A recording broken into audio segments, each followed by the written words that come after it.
के क्षेत्र में सब केहू जाके भैया के वोट करी। नील कमल का यह निवेदन बा कि कमल का बटन दबाना है। निरहुआ जी को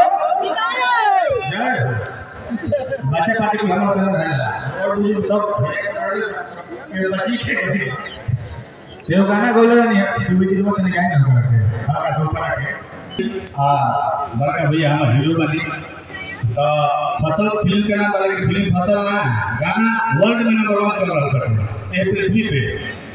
ऐसे ही प्यार दिया वो गाना फिर 1 करोड़ से ज्यादा रील बन चुका है।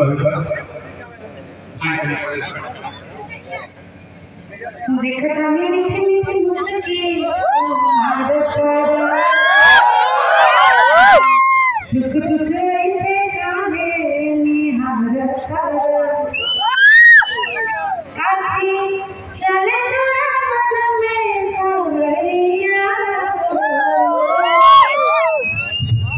तो दिनेश भैया का लाइन में कि अरे हटे हटावा ले ले हटे नजरिया हो अरे हटे हटावा ले ले हटे नजरिया हो अजन मारे जान हो मरहूम कलर सरिया जन मारे जान हो मरहूम कलर सरिया। लेकिन भैया खातिर लाइन बना तरफ से कि अरे कहवा से पौले बाड़ा अरे ऐसन सुरतिया हो अका जरा तो छे गतावे छोटी।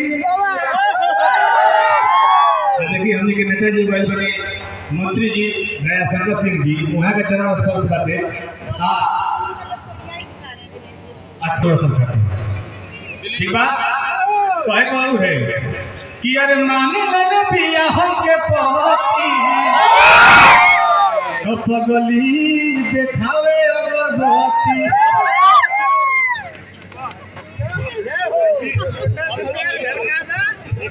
कि हमारा फिर से निरहु भैया के जिता दिया